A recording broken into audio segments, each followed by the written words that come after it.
Okay, things are on. Catholic church bell is ringing. I don't know if you can pick that up, but anyway. Who all have we got here? Let's see. A whole 4 viewers, 10 viewers. Okay, we're going up.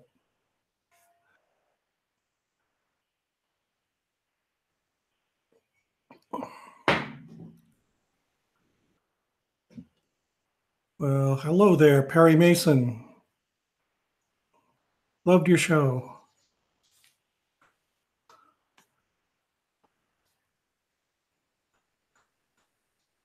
Okay, well, this is kind of informal, just kind of throwing things together.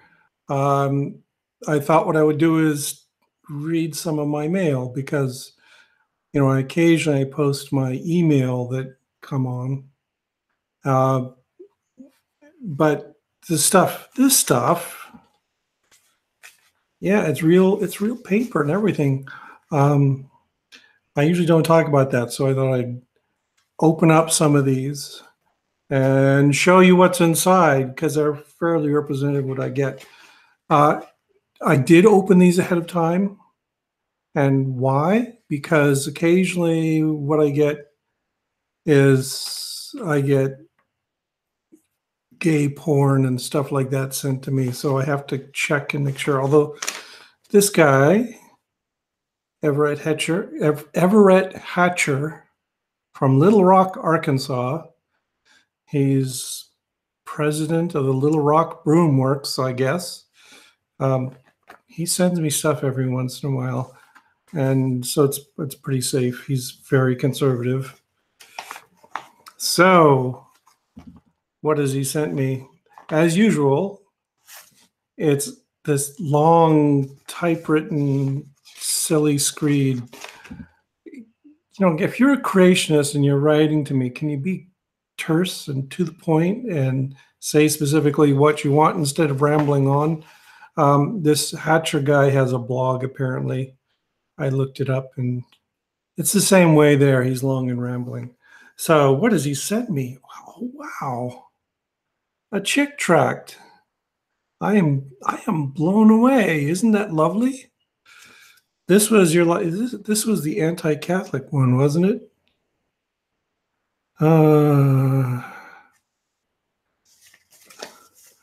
Open the Book of Life. No. Okay. Yes, this is where I usually get most of my chick tracts, is people mail them to me thinking I will learn something from them. So let's see. Let's take a look at his letter. He starts off, I know that you're active in the American Humanist Association, so I thought this short letter, I thought this short letter might interest you. And let's see. He's got a bunch of quotes, lots of quotes. This first one is from somebody named H.J. Blackham, founder of the British Humanist Association, and he asserted, on humanist assumptions, life leads to nothing, and every pretense that it does not, is a deceit. Okay, if there's a bridge over a gorge, it spans only half the distance and ends in midair, and if the bridge is crowded with human beings pressing on one after the other, they fall into the abyss. Okay, go on. So, oh yes, he's got pictures. That's Harold J. Blackham, who I never heard of before, but then, okay, British humanist, maybe he was important. Also, we got Norman Geisler versus Paul Kurtz. Yeah, what is the point? Okay, Schaeffer, he's always going on about Schaeffer. The men like Monod and Sartre, or whoever the man might know that is his humanist prophet, and they point out quite properly and conclusively what life is like. Not just there's no meaninglessness in life, but everyone, according to modern man, is just living out some kind of game plan. What am I supposed to do with this? Okay.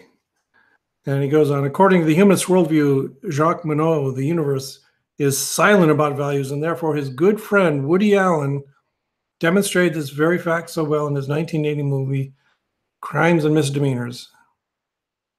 In other words, if you can't get our values from the Bible, then the answer is might makes for right. And he says, I challenge you, all caps, all caps. He challenges me to take 90 minutes and watch the movie Crimes and Misdemeanors.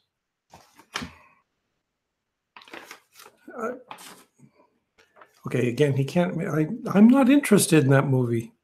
I'm kind of unhappy with Woody Allen, as you might guess. Let's see. And his final conclusion: King Solomon closed the book of Ecclesiastes, Richard Dawkins' favorite book of the Bible, with these words: "The end of the matter, all has been heard. Fear God and keep His commandments, for this is the whole duty of man. For God will bring every deed into judgment, with every secret thing, whether good or evil." With that in mind, I've enclosed a short booklet called "This Was Your Life." Yeah, the Chick tract included there. And then nicely, thank you again for your time. I know how busy you are. So about half the email I get from creationists is stuff like this, where they just go on, rambling about this and that, and they can't come to a coherent point. And that's the case here. So apparently my plan is I'm supposed to watch Woody Allen's Crimes and Misdemeanors, and that will convert me to Christianity. Yeah. Has anyone seen the movie? I have. This is one I haven't seen.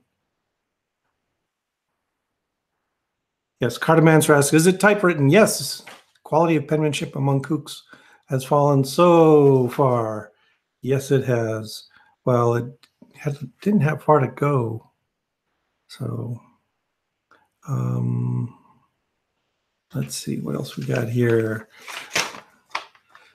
Yes, and there's somebody asked, are we going to take questions? Yeah, I'm going to take questions too in a moment. I just thought I'd rip through these. So this was tucked in my door.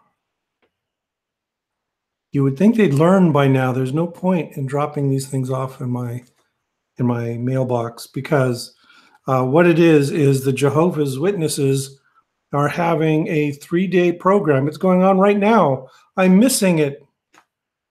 A 3-day program in Fargo where they are talking about the story of Jonah. It's free. Yeah, sorry. No, I'm not gonna. Should I just abandon this right now and race up to? Okay, now here's another one. Again, I opened it ahead of time because I'm terrified of what will come out. And this is representative of the other side of creationism. I get this stuff. So this one has no return address. It's from New York. That's all I know. Okay. And inside there's this little piece of paper and it says, please read, in silver pen. Please read. Oh, yes. Okay. Why should I read this? Because it's a Lee Strobel pamphlet.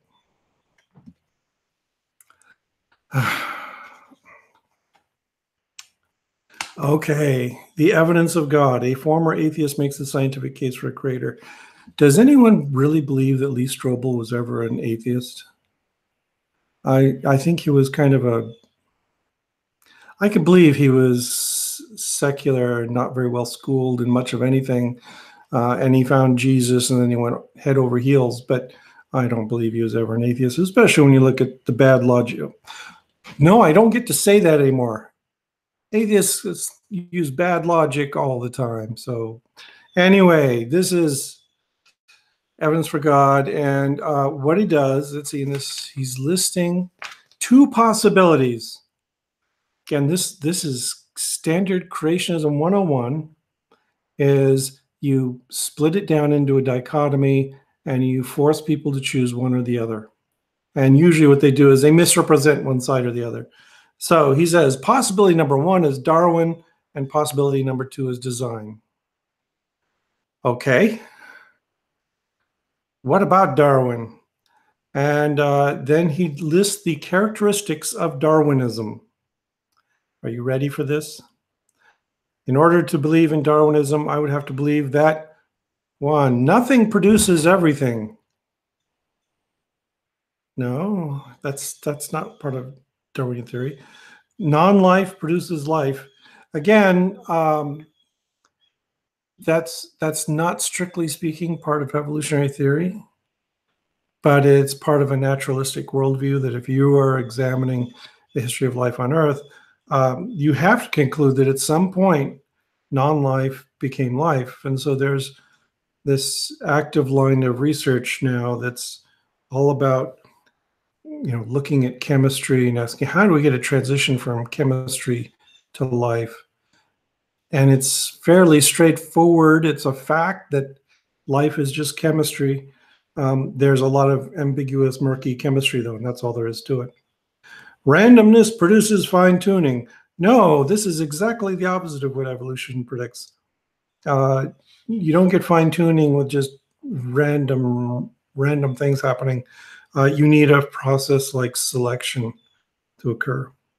He says, chaos produces information. Define information. In some cases, chaos does produce what might, for certain definitions of information. Unconsciousness produces consciousness. Yeah, I woke up this morning. I'm drinking iced coffee right now. So yes, I've gone from unconsciousness to consciousness. Once again, define what is consciousness. And non-reason produces reason. Okay, so he lists these things, then he just decides, well, that means no, that Darwinism, as he describes it, is wrong.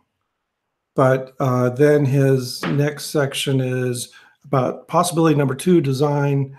And you're in trouble when his first authority that he quotes is William Lane Craig. William Lane Craig knows nothing about science. Okay. Then let's see, the evidence of physics. Gravity is fine-tuned to 1 part in 100 million billion. What does that even mean? Okay, evidence of astronomy. Oh yeah, this is the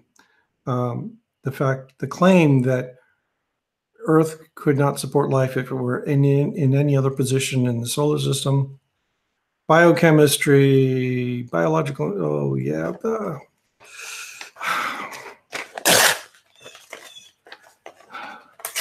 Yeah.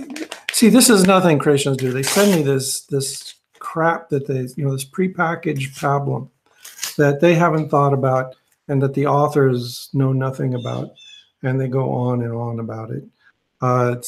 It's pure garbage. Okay.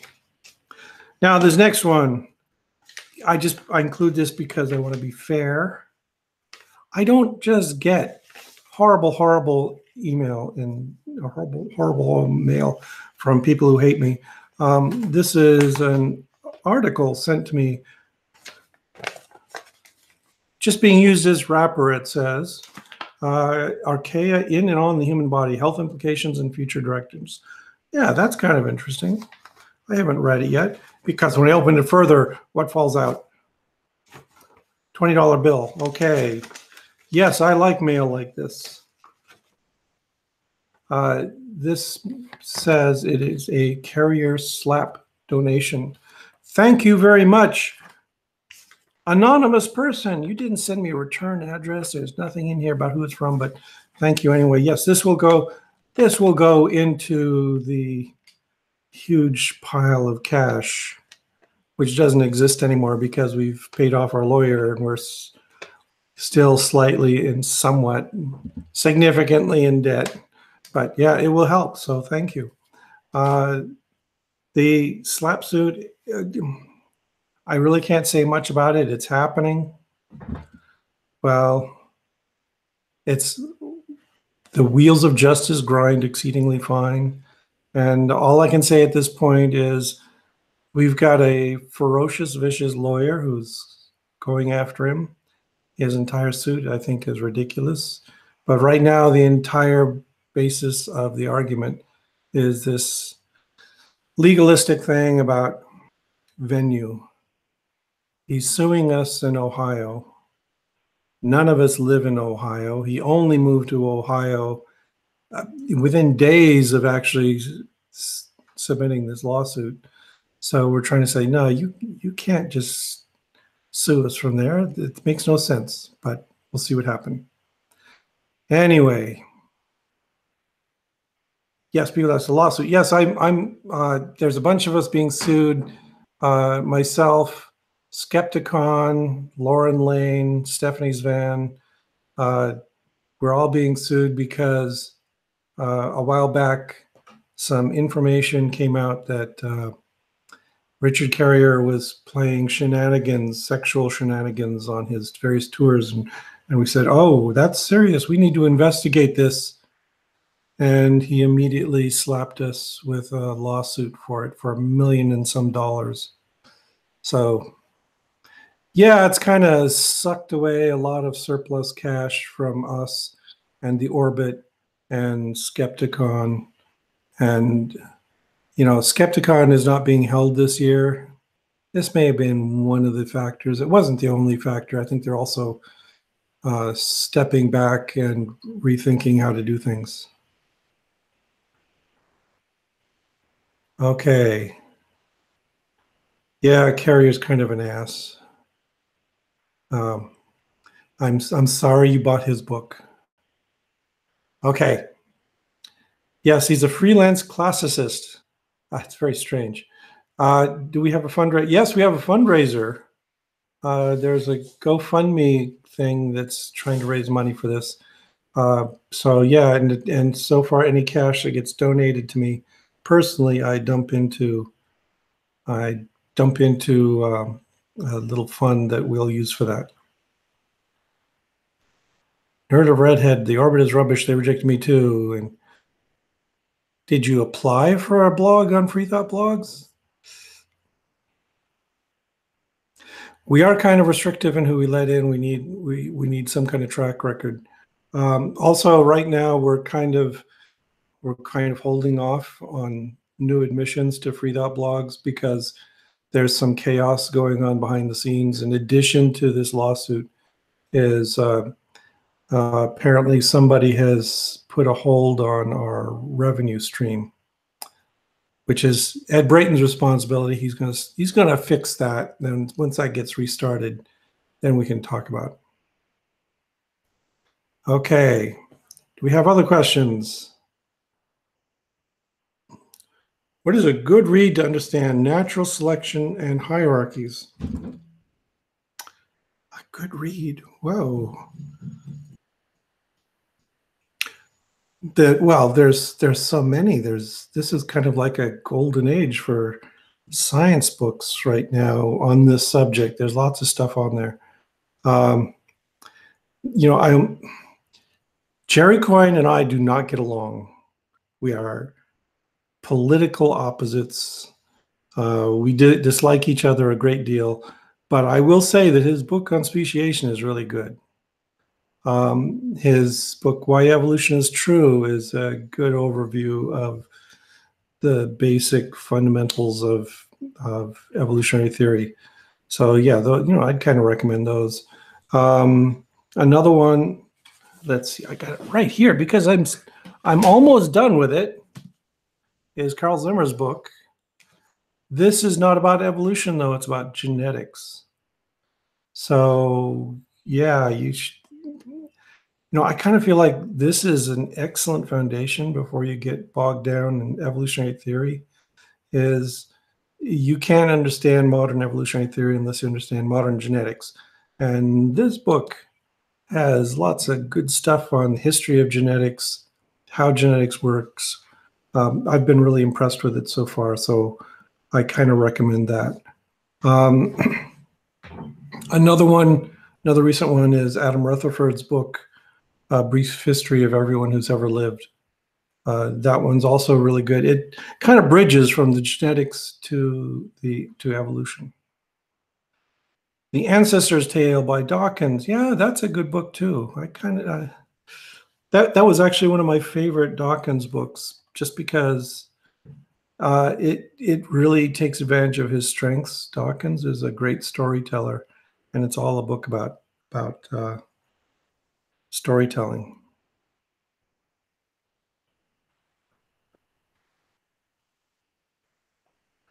How do you convince someone that he or she is a fish? Oh yeah, the old cladistics thing. You know, how to do that. That requires some understanding of the basics of cladistics, and understanding the hierarchies of taxonomy in order to do it. Generally, what the way approach I take is I point out, well, you're a eukaryote too, right? Yes, we're all eukaryotes, but we're not yeast. So we can make the same argument that, well, it's just a category. There's eukaryotes, there's metazoans, multicellular animals. There are chordates. There are fish, which is kind of a rough general colloquialism for this other group. And we all belong in this nested hierarchy. And so, yeah, you don't get to leave it. You don't get to say, I do not carry any of the traits of a particular group that is ancestral to me. So, yeah.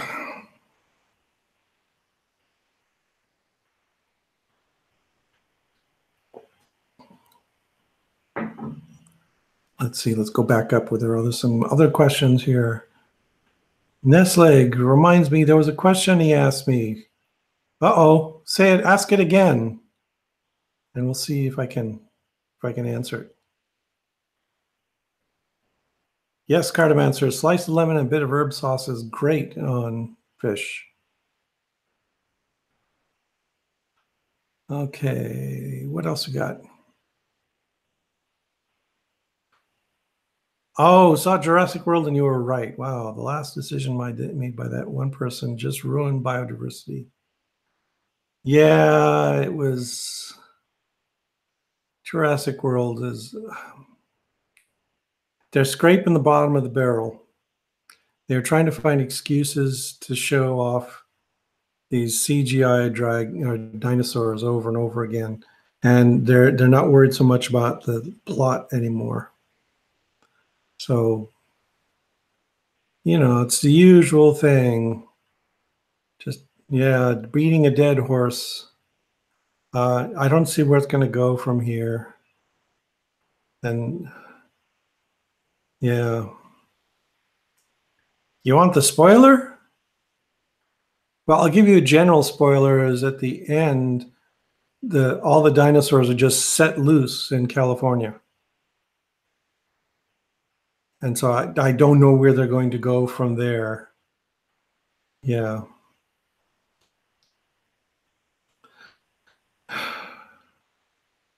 Yeah, it's going to go the way of Predator versus Alien or something. We'll just have giant dinosaur fights in San Francisco or something. Okay. Let's see. Do you think the Trump era has made the creationists and allied kooks more ambitious, or have they reached peak crazy and have nowhere else to go? I would love to say they've reached peak crazy and it's going to end at this point, but I would have said that back in 1980 when I first started dealing with creationists, and they just get worse and worse and worse. So, no, it's going to get worse. And yeah, they have been enabled. You saw my blog post about this new mobile creation museum, this semi-trailer full of crap that's making tours of, where were they going? They were going to Iowa and Wyoming. No, not Wyoming.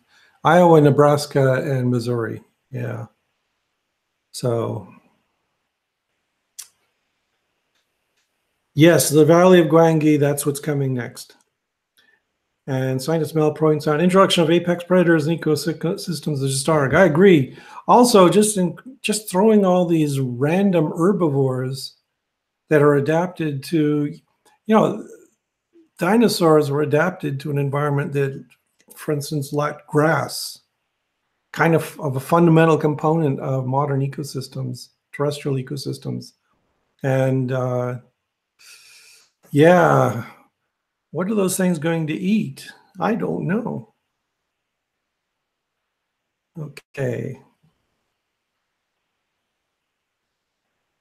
So the park was doomed to fall from the get-go since they built it on a bloody volcanic island that is active. How stupid are these people?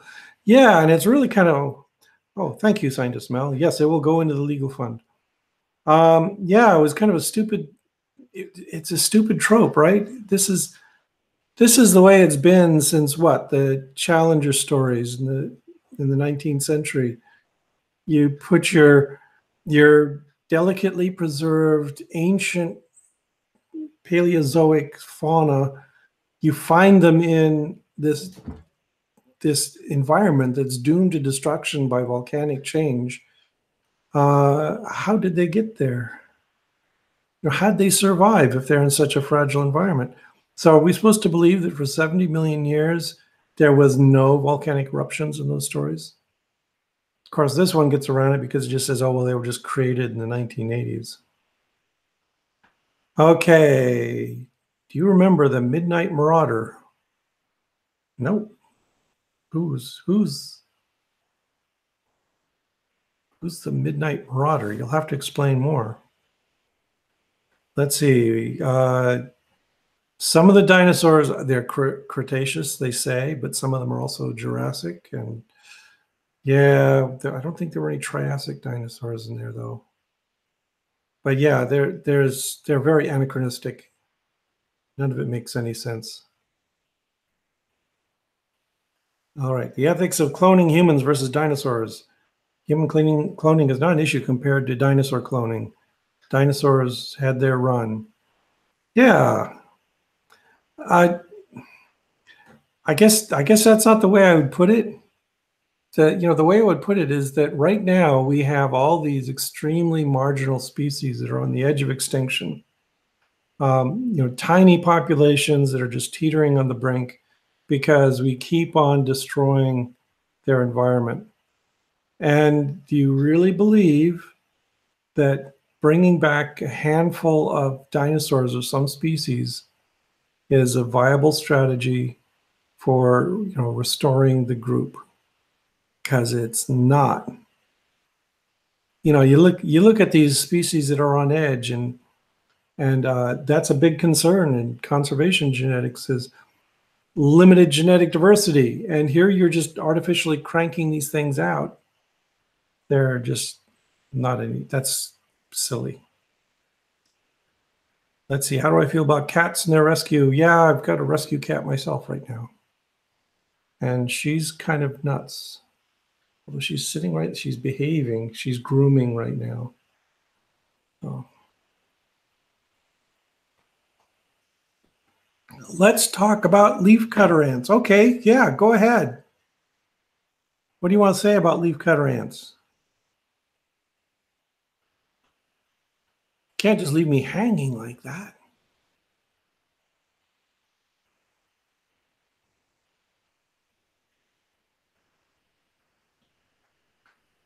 Oh, Trump is coming to Helsinki with Putin. Yeah, I don't blame you. I wouldn't want them there either.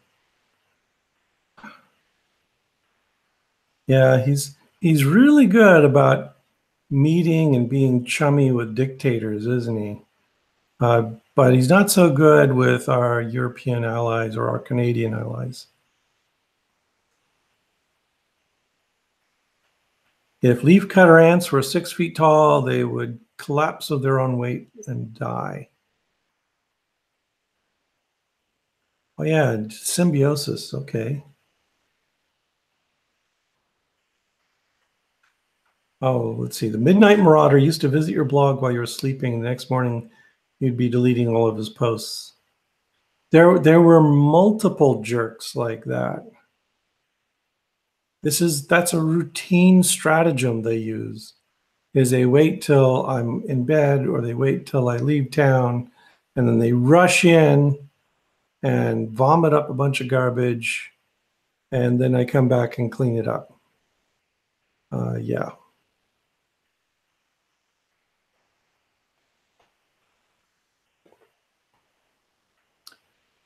Yes, symbiosis between ants and bacteria on the chest plates. Yeah, symbiosis is a cool thing that we don't appreciate it enough. That all living creatures live by interacting with their environment in complex and interesting ways. And we have symbioses with our intestinal bacteria and things like that. So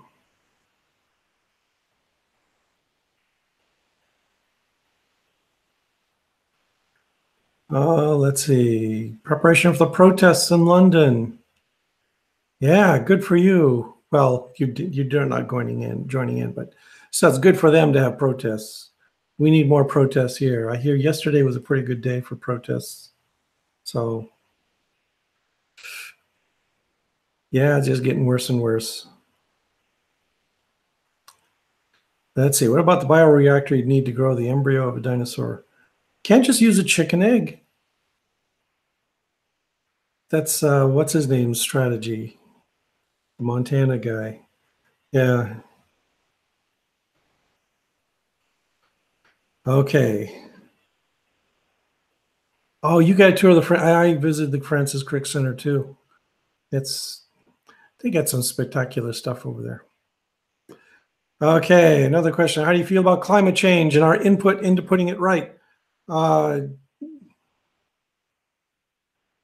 That's a weird question. How I feel about it. How I feel about it is that if we want to contribute to our own extinction, we can go ahead. I'd rather we didn't, so I don't like that.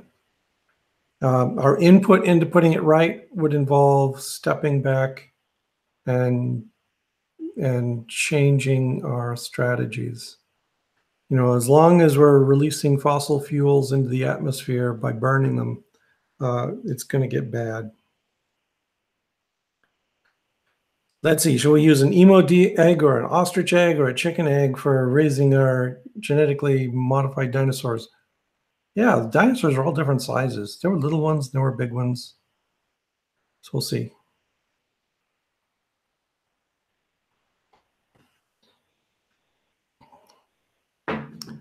Okay, regarding Trump. Do we really want to talk about Trump? For me, it seems he treats politics like business. In business, you can stop working with some companies and start working with others. In politics, not so much. Okay, that's fine, but he's a bad businessman too. He's just a corrupt crook. What do I think of Maxine Waters and her call to harass people in public places? I am all for that. I think that's what we've got to do. That there's strategies for dealing with this, and there are political strategies and there are social strategies. And I think Maxine Waters is exactly right that we've got to now get around to addressing those social issues. How do you feel about Richard Carrier calling you an idiot on his blog? First I heard of it. I don't read his blog, so I don't really care. Richard Carrier is a guy who is destroying his own reputation pretty rapidly. So no, I'm not. I really don't care. All right, Cryptike is more interested in the organisms that don't have close analogs today. Stegosaurs and ankylosaurs are much more interesting subjects of possible recreation than Maniraptors. Oh, well, yeah, that's the thing. Why do we keep talking about dinosaurs? I would be much more interested in looking at, for instance, the insects of the Cretaceous.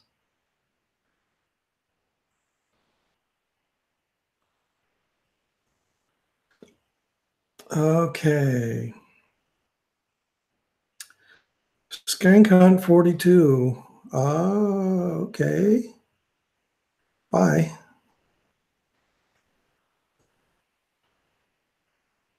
Oh, which insects?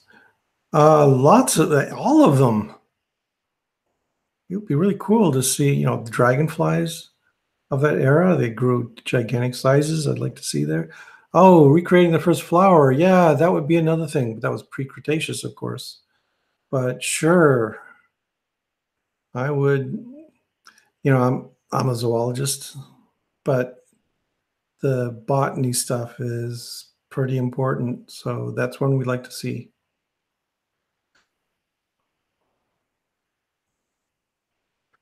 Okay, Nestlig warns me that he has a long question that will take several posts. Do you want it? Sure, fire away. I'll just kind of ignore it for a little while until it's all there. But let's see.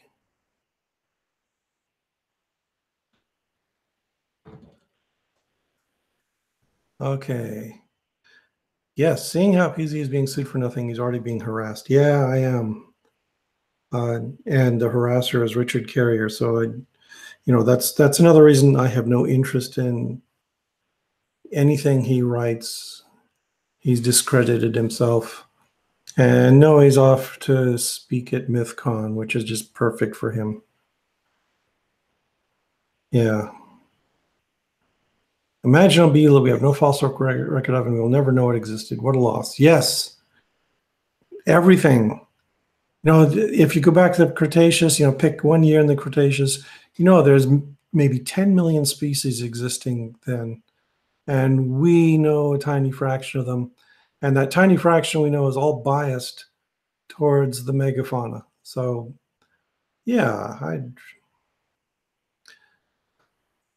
I repeat this many times on my blog. The physicists need to get off their butts and invent that time machine, because the biologists got so many questions. We're waiting for the answers to arrive.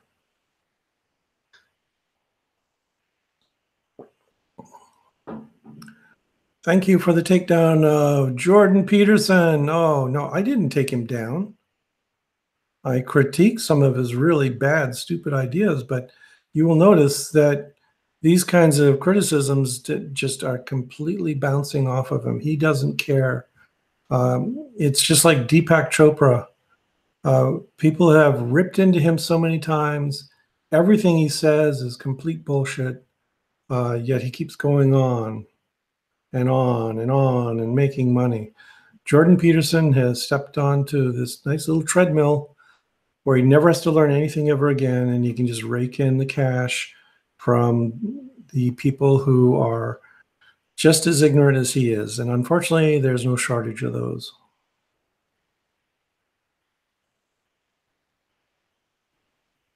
Okay.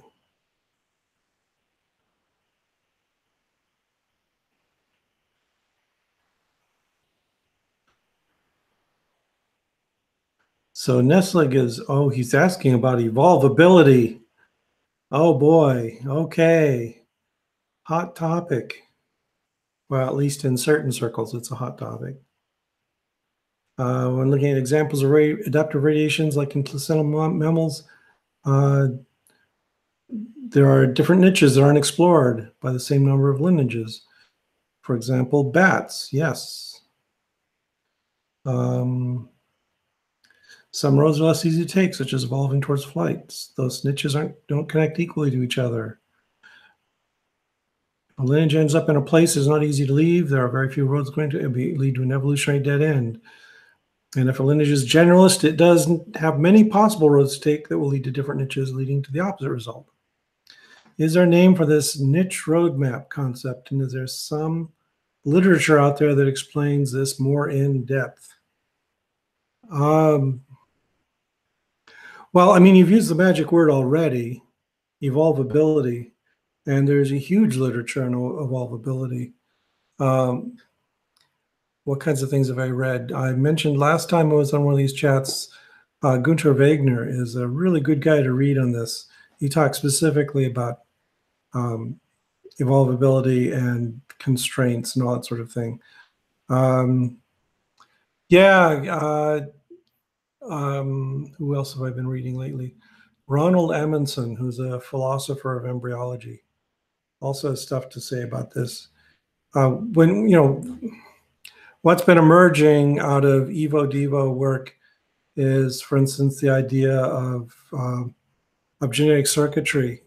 And this genetic circuitry gets conserved and reused over and over and over again. So what matters is how flexible is your genetic circuitry? What mechanisms do you have for repurposing it and going in different directions? So there's, yeah, I'd say just go Google or Google Scholar, look for Gunter Wagner, and you'll get lots of stuff on evolvability and talk specifically about this. Is there a name for this niche roadmap concept? And is there some literature that explains this more in depth? Yeah. There's so many names for this.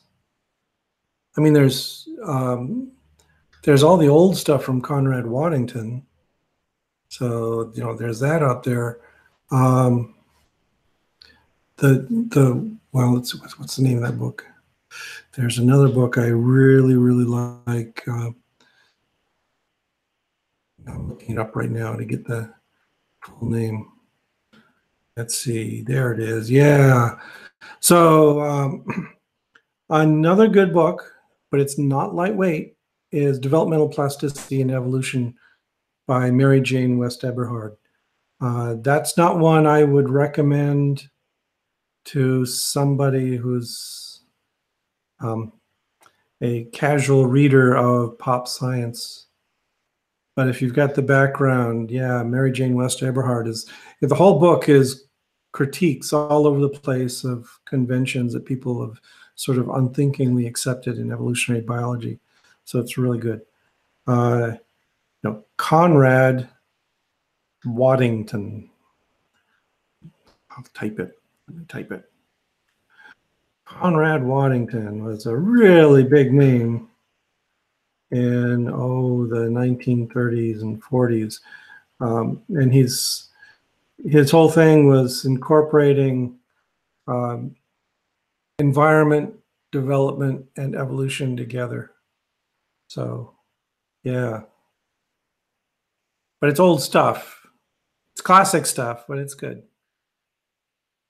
Let's see.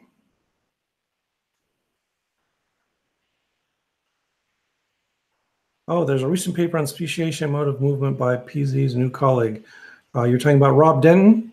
Yeah. Yeah, it's good stuff. He also blogs. I didn't know this when we were interviewing him, but we tend not to put blogs on our CVs as big deals. He's at Jeremy Yoder's group blog, which is what is it called? Oh, The Molecular Ecologist, I think it is. So he's a good one to look up. Is it possible to take a class with you online? No, sorry. I'm on sabbatical this year, so I'm not teaching any courses. And during, when I'm not on sabbatical, I have a full-time teaching schedule.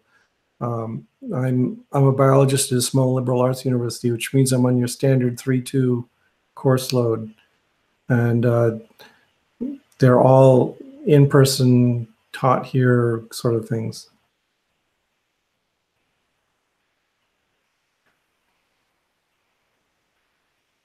Oh, so okay, Nestling is trying to clarify. So I'm not talking about evolvability in general, but something is determined by the niche. But that's part of evolvability. That's in there. I imagine in order to evolve flight, a lineage has to go through other stages such as arboreality and gliding. That might be true. Yeah. So, but again, I think that's part of the standard definition of the standard concept of evolvability. Okay.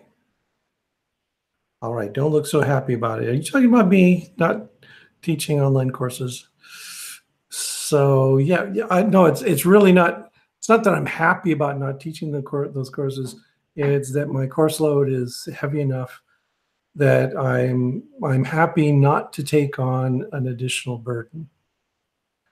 But who knows? Maybe when I retire, then maybe I could do that. But that's like 6, 7, 8 years away. All right. Is there any observation where one kind changes into another kind? You give your game away right there. The word kind is meaningless. So, yeah, you are relying on the vagueness and sloppiness of the definition of a word in order to make an argument. And no, that's meaningless. What do you think about PBS editing Mary Beard out of her episodes on the BBC Civilization series for the American audience because old ladies with gray hair and wonky teeth aren't allowed on US TV? That's disgraceful. Mary Beard is brilliant. I love listening to her. I love her books. She's a really smart guy, smart girl, smart woman, smart human being. So, let's see, got to get rid of somebody. So yeah, I think it's absurd. But this has been the thing in American media is look at Fox News. The only women allowed to speak on Fox News are attractive, youngish, 30-ish looking young women. And they all have the same body type and they all have this, they all look like clones of one another. And I think that's disgraceful.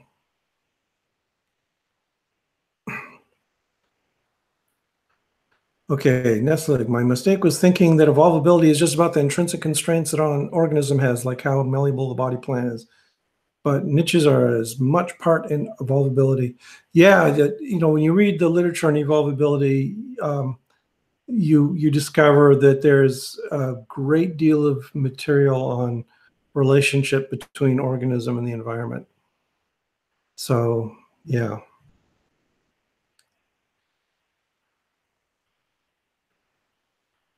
Yeah, Fox News, they have no critical thinking skills. I agree.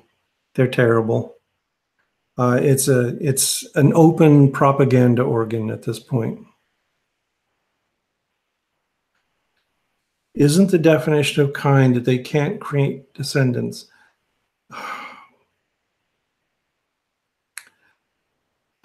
Okay.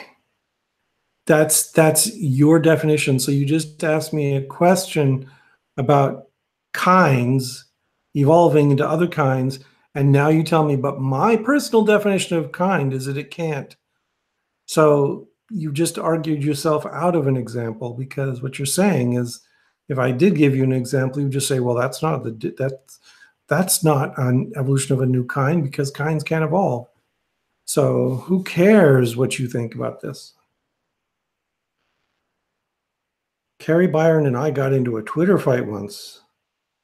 Oh, Discovery Channel's awful in how they represent women in science. Yeah. Well, all of the channels are terrible about how they represent women in science. They treat women in science as if they're some kind of novelty, some weird thing that's there because it makes news because it's kind of spectacularly different. And it shouldn't be the case. And let's see, a heavily edited Mary Beard's program on religious art, so it doesn't cover much apart from Christianity. Yeah. It's kind of depressing. I mean, the country's a mess. And even these basic things, like you turn on the television to channels that are supposedly dedicated specifically to education and science and informing people, and you discover that they're terribly, terribly biased. So, yeah, Discovery Channel's awful. The History Channel's awful. Forget about Fox News. Yeah. Okay, someone is saying it's not sure. They're not sure that it is true of the BBC, although treatment of women in science. That may be. I don't know.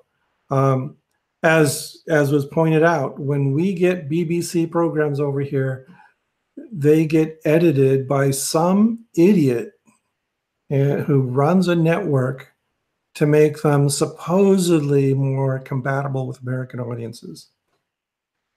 And that means things like having Sigourney Weaver do the narration instead.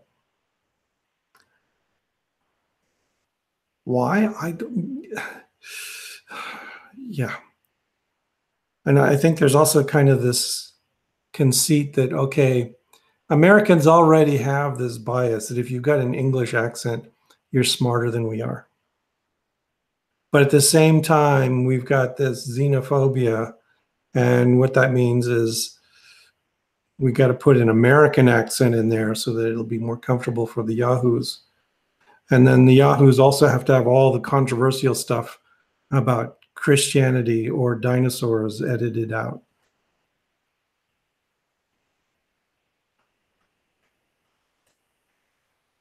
Are you familiar with the popular science books of Mary Roach? And yeah, I've got all of them. They're great. Yeah, I mean, those catchy one-word titles, and she then explores a topic in some depth at some length. I think Mary Roach is great. I would love to meet her someday. See if you can somehow access iPlayer, then Civilizations is still available for another 9 months. The thing is, I don't watch much television, so if you put a hurdle in front of me and say, well, you got to go through these hoops in order to watch this really good program, I'll say, okay, I've got other things to do. Sigourney Weaver is boring on planet Earth. My students fell asleep, but not during Attenborough. Yeah, I like Sigourney Weaver. Okay, great actress. She's done some great stuff. But as a science narrator, no, that's not what she does. Let's see, have you seen The Human Universe by Brian Cox? No, I haven't. Although I know Brian Cox. I once sat on a panel with him.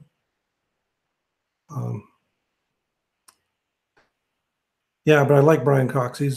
He's a good humanist too, so I like that. Do I still see Rebecca Watson these days? No, not really.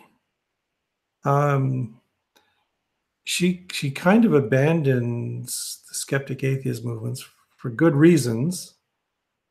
So she's not in that. We don't have that overlap anymore. She seems to be more into Twitch gaming and things like that. So more power to her, but I don't do that kind of stuff. So yeah, no, I haven't seen her in ages. Okay. Pirate Kid. Oh, you like my t-shirt? Yes, the cat made me wear it. It's her favorite t-shirt too, I think. Yeah.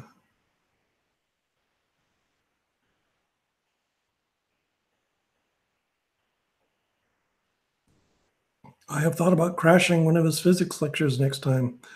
Yeah, you don't have to do that. He does a lot of public speaking. So I heard him. The panel I shared with him was at a book fair, a science book fair. Where was that? There's some big name science book fair in England, and I was on the panel with him and Robin Ince and what's his name? Oh man, I need more coffee because I keep forgetting names.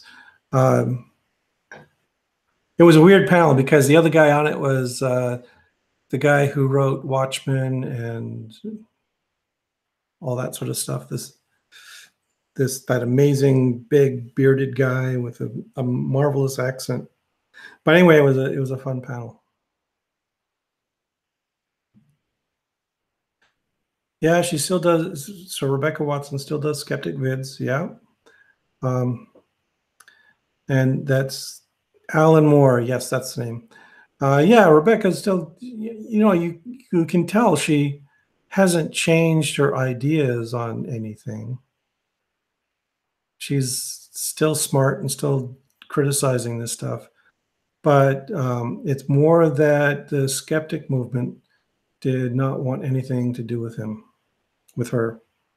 And it just poisoned the entire environment, all the assholes out there. Yes, Alan Moore. It was Cheltenham. Yep, that's the one. I was at the Cheltenham Book Festival. Have you seen the docufiction Mermaids, the Body Found? Yes, I have. It's terrible. It's shameful and disgraceful that they're presenting that stuff as real. Oh. Yeah, Cy Curious had some good stuff on that series. Canada Day. It's Canada Day. What? I don't know. I can't celebrate that because they keep disappointing me. I keep waiting for them to invade and take us over and throw out the rascals. And you keep being nice instead of charging in and liberating Minnesota. That should be your goal. Have I seen Food Evolution? No, I haven't seen that one. Yeah, and I don't watch Discovery Channel anymore either. It's just, you can't trust it. You know, once you betray your integrity by coming out with these crap pseudo documentaries, that means that you can't trust anything they say. And so the Discovery Channel, just flush them down the toilet. They're done. Yes, we have new tariffs from Canada. I saw that one of those tariffs was on newsprint to try and kill the newspapers. Great. Canada plans to annex Florida first chance we get. What? But Florida is sinking into the seas. It's going to be gone.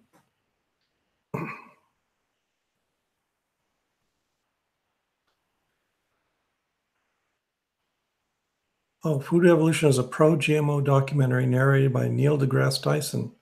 Oh, that could be interesting. I should look that up. And it's not on Discovery Channel, so maybe I don't have to automatically mistrust it. Yeah, Neil's a pretty good guy. I actually like him a lot. He's got quirks though, and lately it seems to be that his reputation is one of pedantry, which is too bad. Yeah, I've met Neil a couple of times. At one event, we actually gave a bunch of people a real thrill because we hugged and wrestled for a while. And I guess some people like those bear fights or something. Anyway, what do I think? What did Neil Tyson say about Monsanto? I don't know. What did he say? I can sort of guess. Monsanto is kind of problematic because, you know, the science that Monsanto does, I have positive views towards. I think they're doing great stuff scientifically and genetically and all that stuff. But they are a commercial organization. They are in it for the money. And that means there's all kinds of ugliness. You know, capitalism. Why do we continue to incorporate capitalism into science?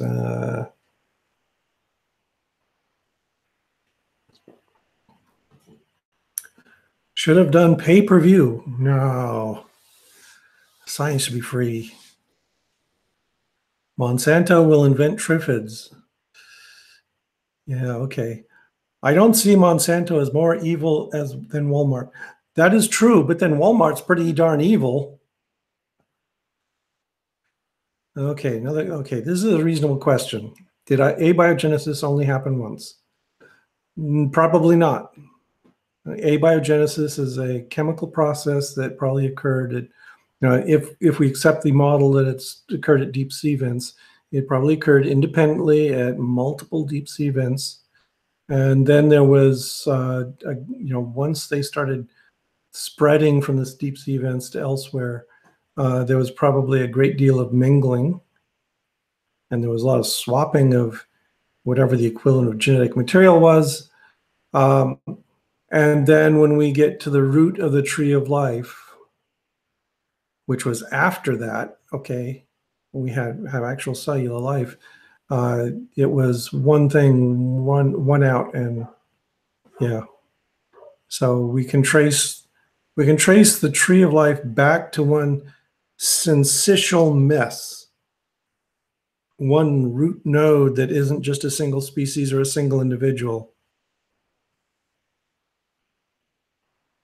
But yeah, I kind of expect that abiogenesis occurred multiple times of necessity.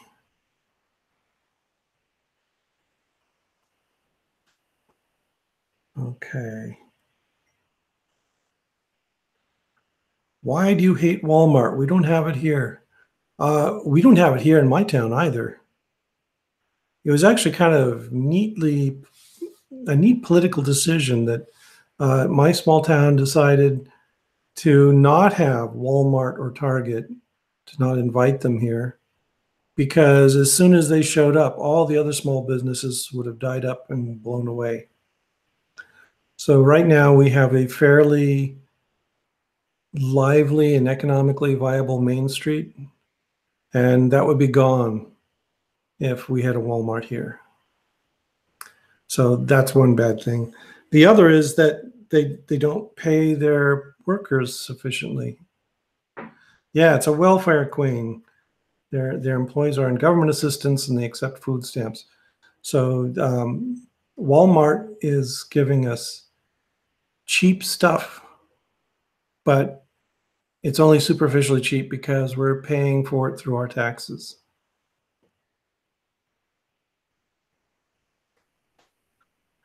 Would you ever consider getting an RV and traveling around in it? You could do YouTube vlogs. It's quite lucrative. You mean like Semisaurus, like that creation museum in a truck? Oh, sure. No, that would be great. No, that's I don't like driving that much, so I can't imagine wanting to do that. Okay, another question. What bothers you the most about Jordan Peterson and/or his following? That he's ignorant and he lies. He's just making crap up as he goes, and his followers all just swallow it down. Yeah, what I've read of Jordan Peterson is just Jungian crap. So no. See, a question. Have you read the Soil and Health book by Albert Howard? No, sorry, I have not read everything. You keep asking me these books. They sound interesting, but no, I haven't read it. Okay. Father Ted suggests I could take my wife on my RV and she get her to drive. You know, on a lot of our trips, you know, we drive back and forth to Minneapolis a lot. She does most of the driving. I think she's afraid of me driving. Let's see. Last fictional book you read. What was the last fiction I read? It's been a while. You know, I'm writing a book, so I've been doing a lot of nonfiction reading right now. But have I read The Very Hungry Caterpillar? Of course I have. Yeah. Of course I've read that. You know, my wife is off with my grandson right now, and she writes me daily reports on what she's been up to. And yes, she has been reading The Very Hungry Caterpillar to the kid there. And they actually have a little stuffed toy for the hungry caterpillar. Yeah. Okay, so you were asking what have I read lately? I'm just looking. You know, when I am reading nonfiction, I read a lot of crap. Sorry.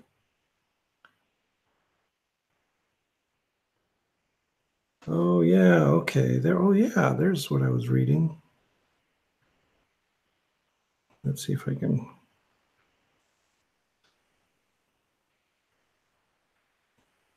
Yeah, okay. My Kindle list. There's let's see, what have I got here? Oh, the latest thing is I was reading More Human Than Human. It's a collection of short stories about robots and cyborgs and all that kind of stuff. Altered Carbon, yeah, I've read that. Then there's, let's see, the next one I read is Oh yeah, there's a book called Where the Shadows Lie by Michael Ridpath. It's one of these Scandinavian murder mysteries. It's weird, but out here in Minnesota, everyone reads these Scandinavian murder mysteries. They're extremely popular, and I don't know why. I read Chuck Wendig's Zeros. It was a good read. Oh, and a really interesting one. Uh, this one, After War, by Lilith St. Croix. I was kind of surprised by that one. Okay, it's the premise is, what if things keep going the way they are and we have another civil war? And yeah, and so what would be the aftermath of that?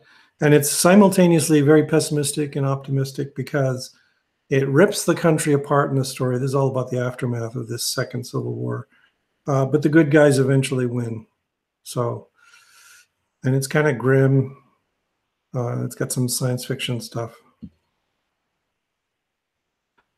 Let's see. Do you have any regrets about what you did to Michael Shermer? Hell no. Because what I did to Michael Shermer was tell the truth about him. So yeah, that's, you don't even think that way. I'm not going to lie about him. He's, I'm still in touch with his victims, and they're pretty terrible. Yes, Where the Shadows Lie, that's a line from Lord of the Rings. It's an interesting story because it is set in Iceland, and the premise is that there is an old Icelandic saga that Tolkien ripped off to create the Lord of the Rings, and they're searching for this saga. And yes, and there's murders going on all right and left. Very strange for Iceland, which doesn't have that many murders.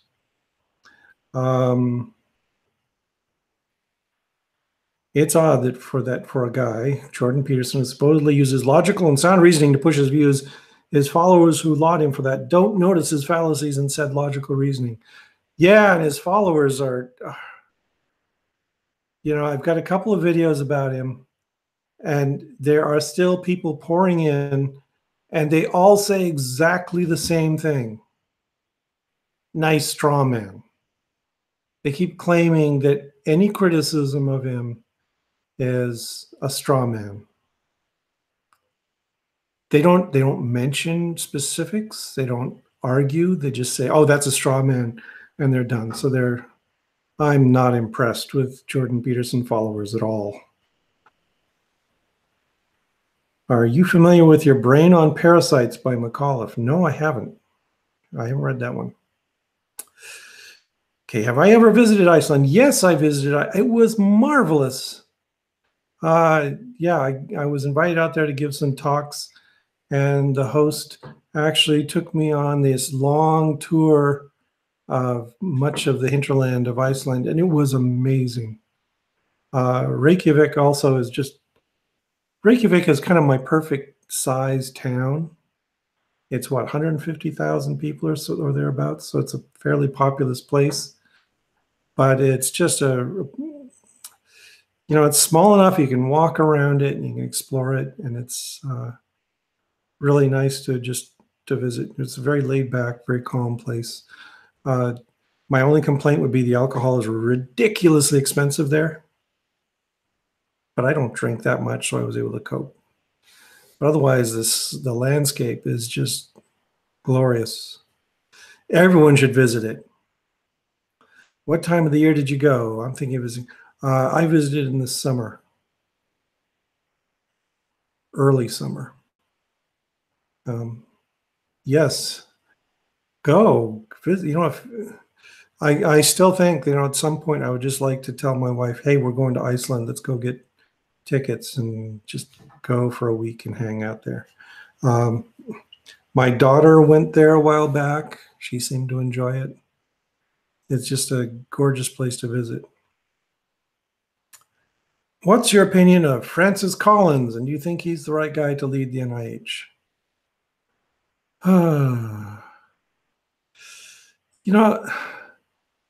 Francis Collins is a competent administrator. I think he's done a good job leading the NIH. I have some deep philosophical differences with him. I think some of his ideas are kind of goofy. I didn't actually care for his book very much, but okay, there's, in my ideal future, we might kick out all the Republicans, but we're not going to kick out all the Christians. That there are a lot of Christians who are rational and sensible and logical. They just have, they just have this hobby on the side that they don't let interfere with the lives of others. And that's why I could get along just fine with most Christians. Francis Collins, I could get along with. I would not feel like, oh, he's going to destroy funding for evolution. No, he's not going to do that. He's actually going to be very supportive of anything that's central to biology and medicine, all the things he's supposed to serve. So no, that I'm not worried about him. What's your opinion about Kenneth Miller? Have you ever met him? Yeah, I actually did a hangout with him just before the end of spring semester. It's on YouTube. You can go look it up and see it. What do I think of Kenneth Miller? I think Ken is a fantastic advocate for education and for science. I'm all for it. I think he does great stuff there.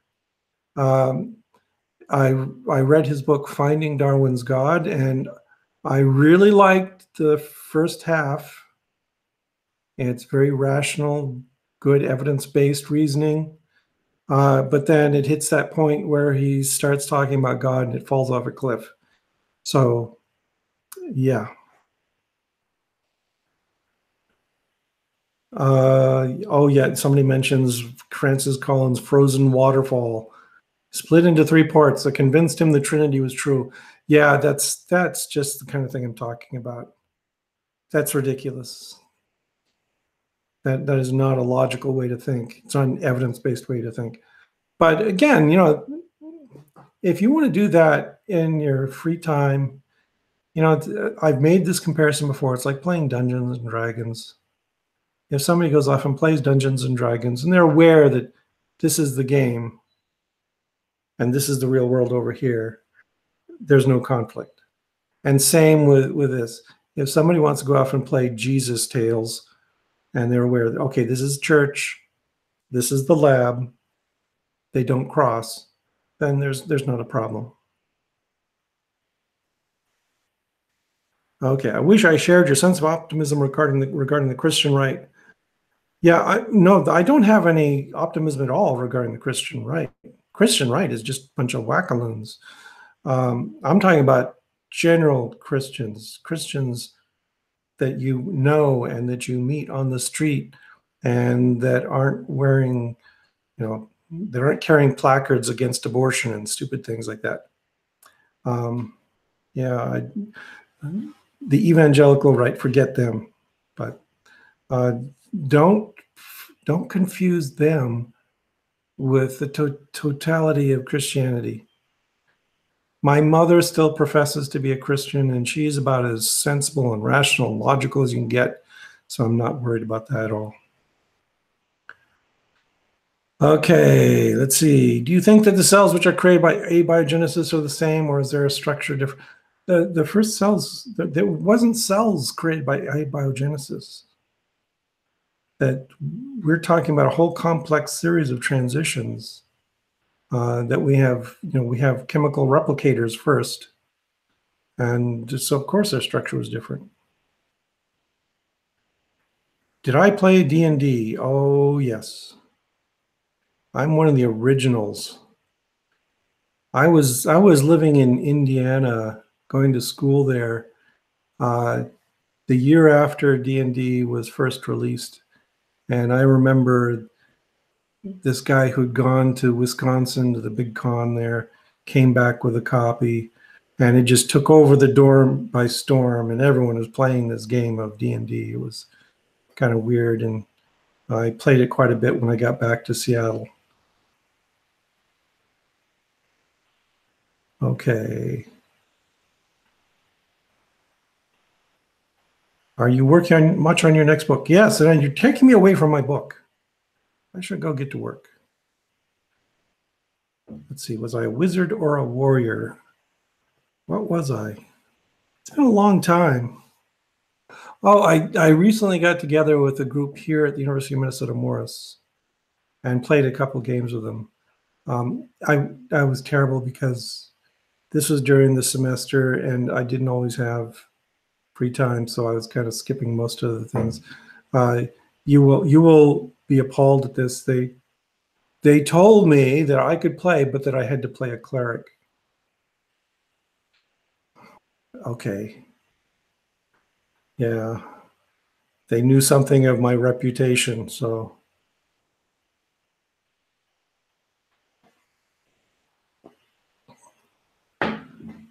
Yes, I was a cleric, but I just said, I worship the power of the void. And I believe in nothing. The great nothingness was the only way I could reconcile playing clerics in that game. Is there something coming down the pipe as far as development goes for genetics or biotech within the next 20, 30 years that has you pretty excited?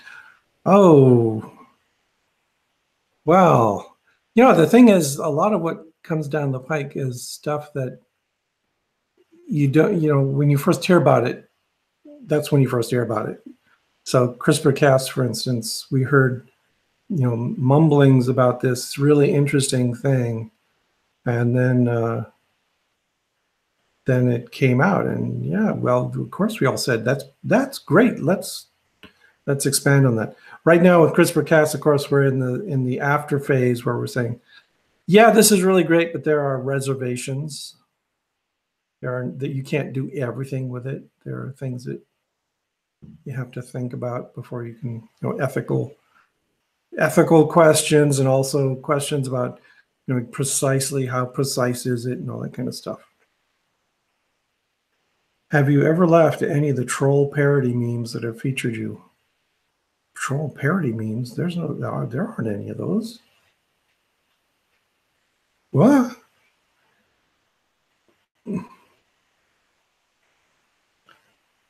CRISPR-Cas9 sounds like a chocolate bar. Okay.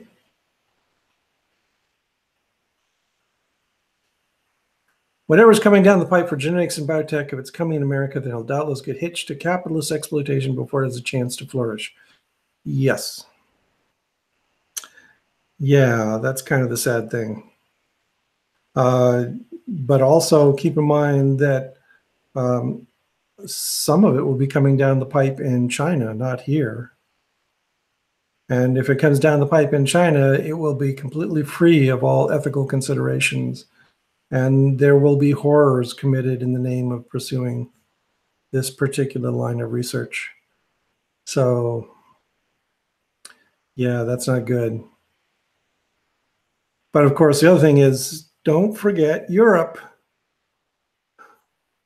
This is an American disease that we think Europe is second class, but no. In my own field of developmental biology, the go-to country for a lot of developmental biology research is Germany. France as well. There's a lot of really great stuff coming out of these other countries. And, you know, I'm not belittling the US, but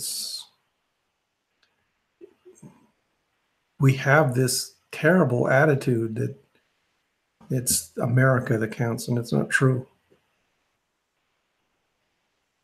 Okay, speaking of China, do you find the setbacks during the Bush era as far as stem cell research goes frustrating to say the least? Yeah, and it's more than just stem cell, it's everything. Remember all that crap about belittling fruit fly research? It was unbelievable. These were know-nothings who were making these ludicrous arguments that it's all, you know, all Oh, fruit flies, they're just silly. They don't have anything to teach us when so much has been learned from fruit fly research.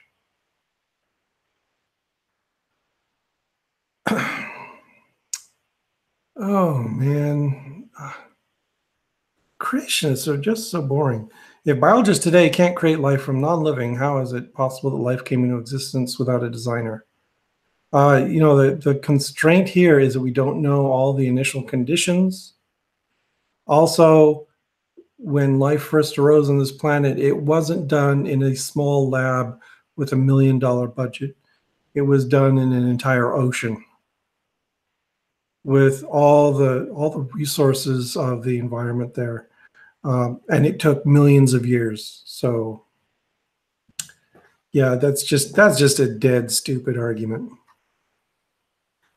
Is Germany on top again, just like a century ago? They never fell off. Yeah, Germany's always been a good, solid, progressive country for science and industry. Yeah. What scientific hindrances do you believe will happen in the future of the Trump era? That's easy. Because in order to do science, you need a literate, competent, well-trained public. And we don't. That everything the Trump era is doing is accelerating the rate of destruction of our educational system.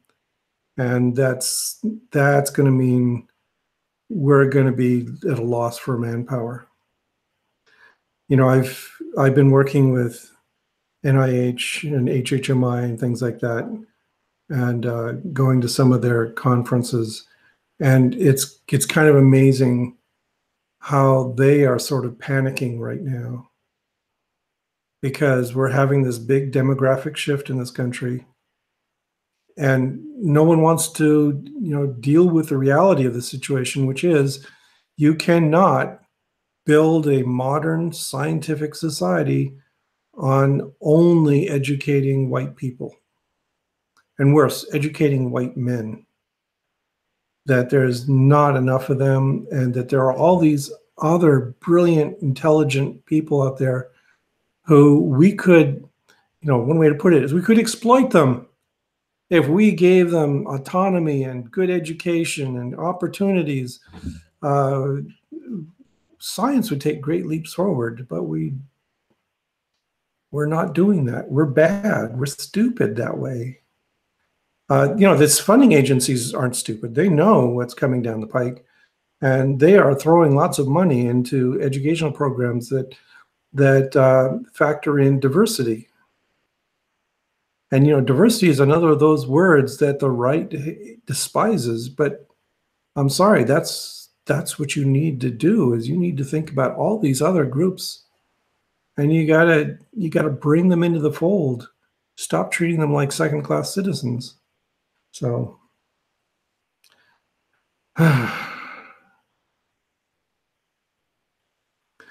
Germans invented the idea of the research lab as we know it today. Well, maybe.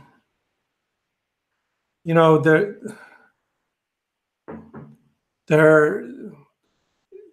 German research lab, as 100 years ago and more, was tightly coupled with industry. So it was very capitalistic in that sense, and it was the U.S. conception post World War II of scientific institutions that were supported by the government, and that were partnered with educational institutions. That was the next major innovation that really helped science take off. And I think we can credit the United States with some of that idea. And yeah, it was rapidly adopted by every other country in the world because it worked so darn well. You go into the university and, oh man, there's all these students eager to learn, and it's like cheap labor, cheap, intelligent, educated labor. Put those together with science and you got a winning combination.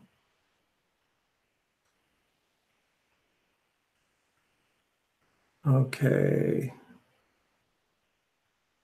An educated public is a threat to the oligarchy. Yep. Yeah, you can tell that the current American system is all about the thin 1%, the scum at the top, and supporting them as much as possible, and letting them have all the power, and educating the public below them is, you know, if we had a more educated public, we'd be having a revolution right now, and we don't. Ocasio-Cortez in New York, is that a hopeful sign? Yeah, I could see it being squashed pretty fast, but I'm hopeful. Yeah, to have, you know, have a real, you know, a real progressive representation in the Democratic Party instead of these stupid centrists would be a real charm. Okay, does being a biologist pay well? No, doesn't. It pays okay. I'm not going to complain because I have enough to live on. I have security. That's a good thing. But you do not get rich as a biologist unless you make connections with, for instance, a pharmaceutical company, or you got patents and crap like that. Yeah. So no, I tell all my students, don't go into this if you think it's a way to get rich. It's not. Okay, what do I think about automation? Will automation do everything, destroying any job with the exception of maintenance of the automation tech? Perhaps that will be automated as well. Automation is great. The human side of it, though, automation has to be coupled with things like basic income for everyone. You know, that one path to a golden age is if we have machines doing all the menial labor and everyone else is free to explore and expand their minds and do interesting things, do great art, do great science, all this kind of stuff. This idea that we have to have a certain large portion of the population involved in janitorial work or picking weeds or something like that is pretty damaging. That does us no good. So I would like to see more automation, but if all it does is put people out of work and give them no recourse to do interesting things with their brains and their talent, then it's no good. Do you have any regrets about not going into research as opposed to teaching? No. I actually started out, I was working at a Research One university, Temple University. And yeah, I had a much lighter teaching load then. But here's the thing, you know, when I was doing this work, I was finding teaching to be far more rewarding and far more interesting. And, you know, with teaching, you can do things like, okay, I'm teaching cell biology this term. I have to go learn 10,000 new things today. And so, you know, just to keep ahead of the students, to get new, exciting things to talk about. And there's so much science out there that I didn't get to absorb and digest until I actually had to sit down and teach it. And so, no, I have no regrets. This was my choice, was to go into a small liberal arts college and teach. And you know, if you talk to the other faculty here, they'll all tell you the same story, that there is an ideal teaching environment and they maneuvered themselves to get into it. And that ideal teaching environment is something like a small liberal arts college where you can do a mix of research and teaching and, you know, learn new things every day. And it's great. They will never invent a computer that watches your porn for you. Okay, true enough. But maybe they'll invent a computer to create the porn for you, and so we don't have to have people doing porn work. Okay.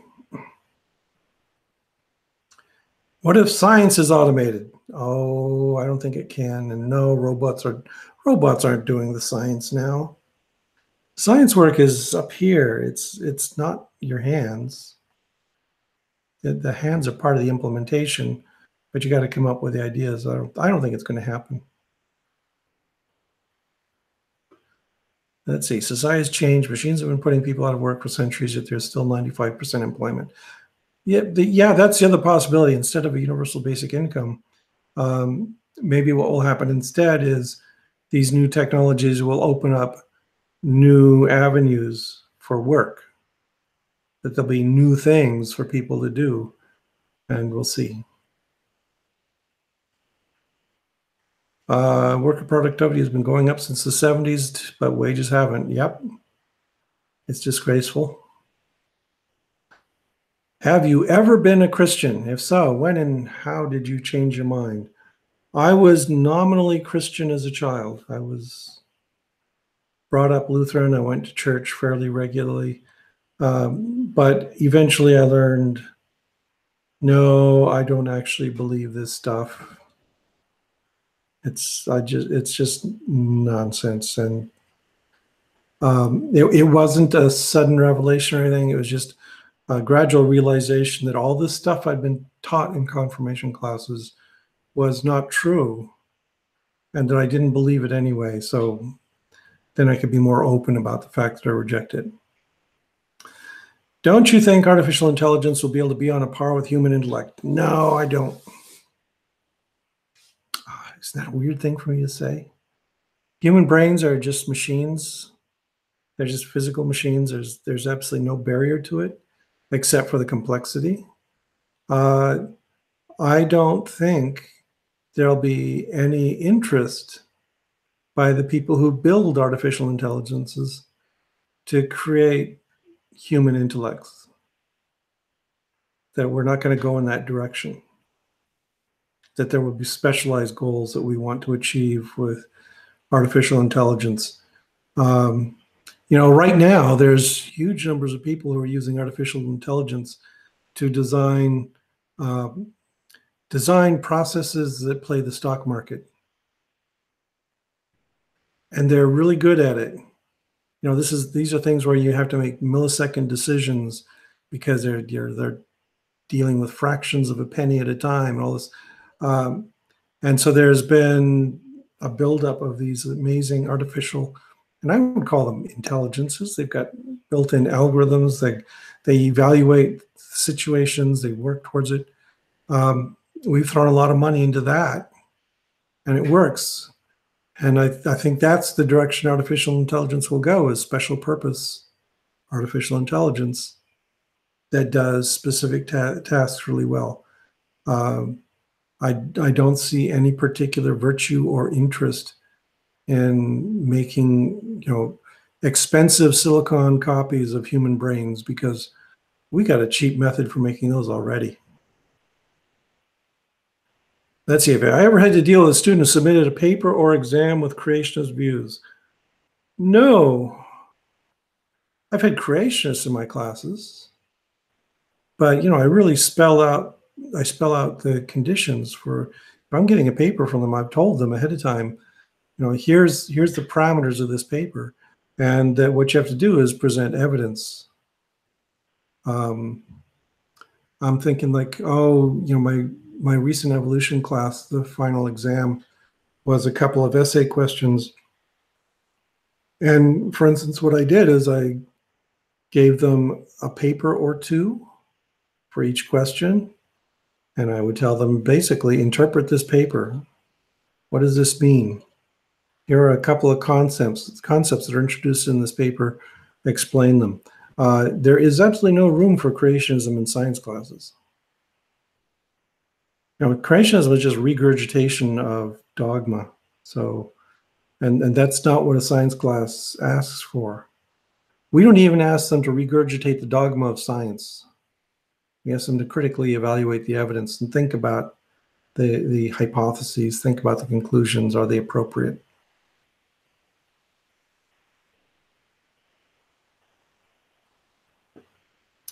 How far are we from injecting our bodies with some form of bio-nanotech that would perform duties like assist with cell repair? We're already full of nanotech. It's not design tech. Look at antibodies. Antibodies are kind of amazing. They're minuscule and they're very specific, and they trigger all kinds of responses. That when people talk about engineering micro machines that go into the body and do things, I think they're ignoring the fact that our bodies are nothing but full of micro machines already that are doing their business. And a better goal would be to think of ways to correct problems in our existing machines and support them. And yeah, little robots in our bloodstream, I don't believe that's ever going to happen. As we get smaller and smaller, the range of possible functions becomes smaller and smaller. And pretty soon you're looking at something that's just basically a protein. What's your problem with a designer who created the laws of the universe? Show me one. Give me evidence. But they cannot repair a failing kidney, can they? Oh.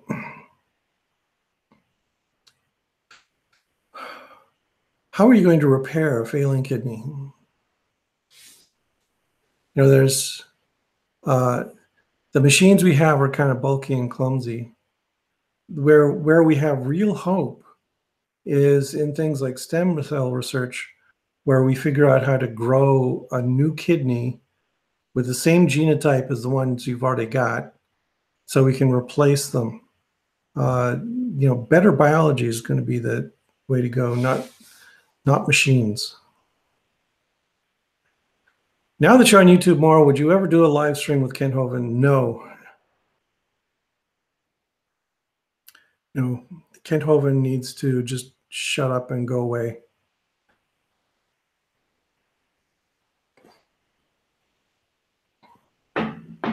Would you debate with Jordan Peterson? Oh, please. I can tell you're somebody who hasn't really paid any attention to me.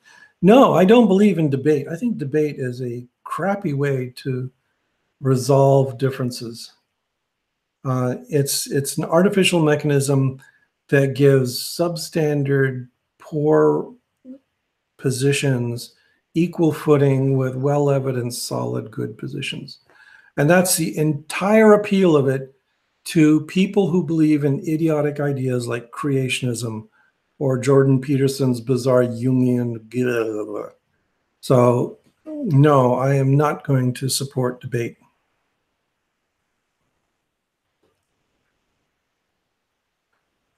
Would your idea of correction be, for example, to monitor for and deconstruct cancer cells immediately when they appear? Yeah, that would be lovely to be able to kill cancer cells when they appear. How are you going to do that? I know a fair bit about cancer biology, and sorry, there's no such thing as one cancer. There are all different kinds of cells. There are cells that are precancerous. There are cells that are cancers but are in situations where they can't grow. It's a really complicated issue. And of course, the other thing is cancer cells are just your cells with a few aberrant molecules that are doing strange things. I would think, knowing our history of how software works, human created software, I wouldn't want to let something loose in my body that was told, go kill all the cancer cells, where cancer cell is hard to define. And they go off and do all kinds of horrible things to healthy cells. Am I worried about the US becoming more fundamentalist with a supreme? Yeah. We are so screwed. It's just, you're trying to make me feel despair here, aren't you? because that's what I feel when I think about our political situation right now. We've got an incompetent boob, and we've got a bunch of ideologues who don't know how to govern. We are so thoroughly screwed right now. Have I seen the debate between Aaron Ra and Sabur Ahmed? No, I haven't. I'm not a big fan of debates, as I've said before. I like Aaron. He's smart and he's good.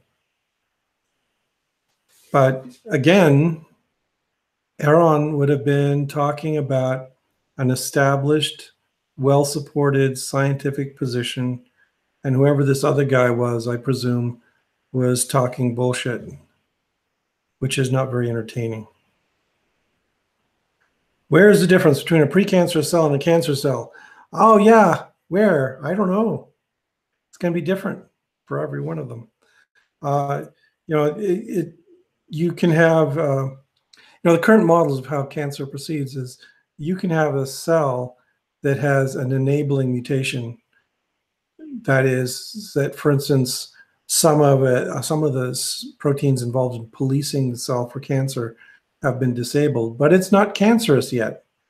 It's just sitting there so that if a second or a third or a fourth mutation comes along and triggers proliferation, it won't stop. So that's kind of generally the difference between precancerous and cancer.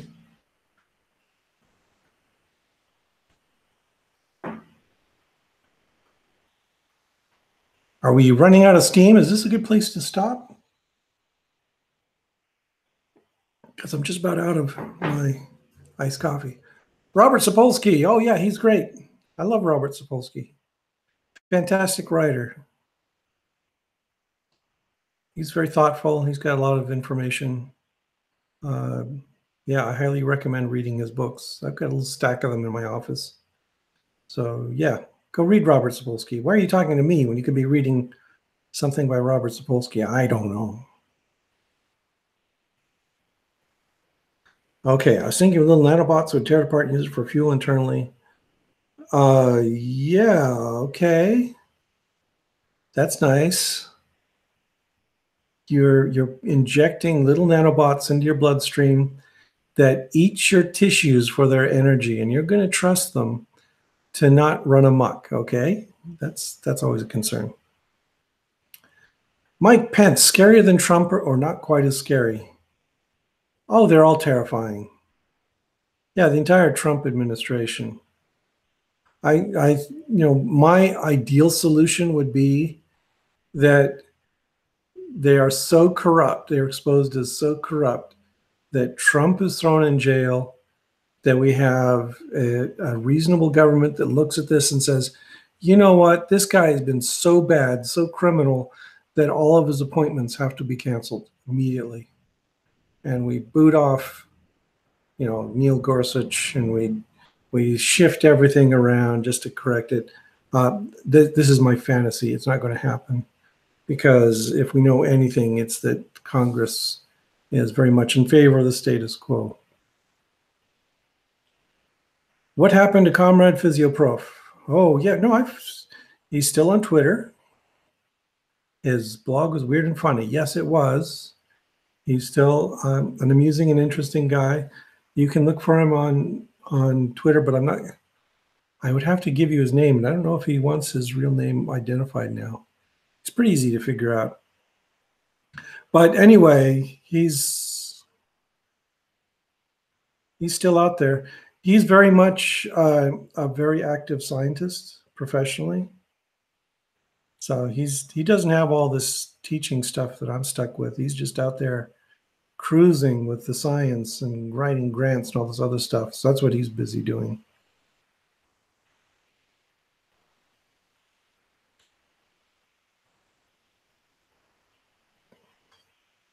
Did you see the thing with Pence confusing Brazil with Central America?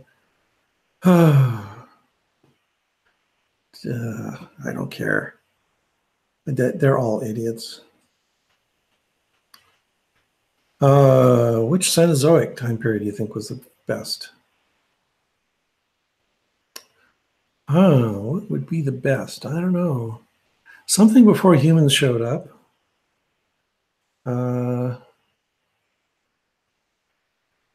You know, I'd kind of like to explore more the period right after, you know, right at the KT extinction event. I bet you it was tragic and disastrous, but I bet you there were really interesting things going on right after that event. And we know that from the fossil record, but I'd be curious to see all these things as these radiations were going on. Okay, good books I can recommend. I mentioned some books earlier. Like I said, right now I'm reading Zimmer's She Has Her Mother's Laugh. That's a good book. Look into that. Adam Rutherford's book I recommended. What else was really good? Oh, you know, they got some weird reviews. A lot of people didn't like it at all, but Richard Prum's book on the evolution of beauty, I was really impressed with.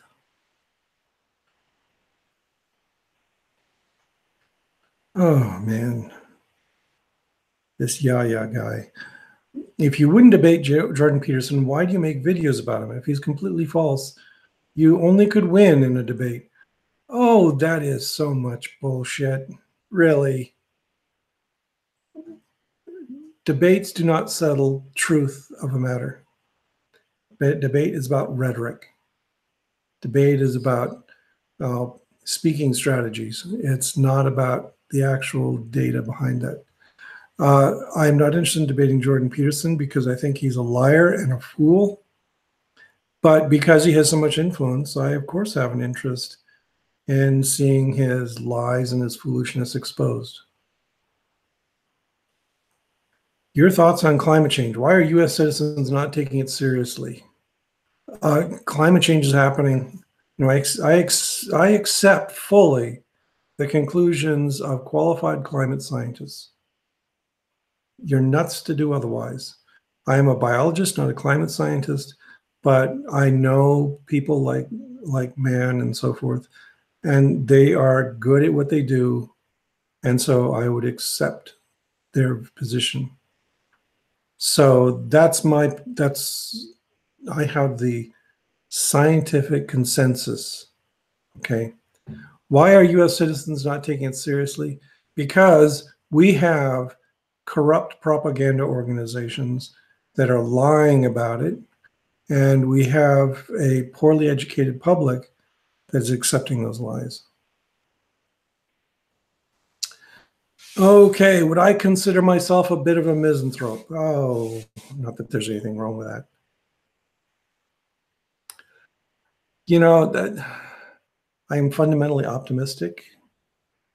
I know it's hard to believe. You know, a good part of my reputation as being a bit misanthropic is because I am constantly having my optimistic beliefs shot down by the public.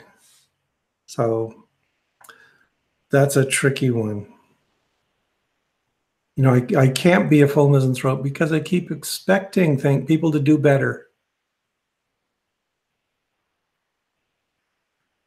Please read Your Brain on Parasites. It involves coevolution and symbiosis. Yeah, coevolution, symbiosis, those are cool. I'm all for that. Yeah. Okay, we've been going on almost 2 hours. This is ridiculous. This is too long. So I think I should stop it here and say, okay, I'll probably, oh, am I going to do this? I'm probably not going to do this next week. We'll see. I'm traveling to Seattle next week. So if I do, it'll be from somewhere in Seattle or a suburb. And I don't know. Maybe I'll just take photos of beautifully prepared fresh salmon that I'm eating for a week. Oh, okay. Yaya's going to give me evidence for God next time. No, thank you. You don't have any. Okay. So we'll talk to y'all later. It's been fun. You guys asked good questions. Lots of questions. Sorry if I didn't answer them all, but that's what happens when there's so much and I'm trying to be brief and to the point. But yeah, we'll see you around, if not next week, the week after. And if it's next week, it will be live on location in beautiful Puget Sound somewhere. Okay, talk to you later.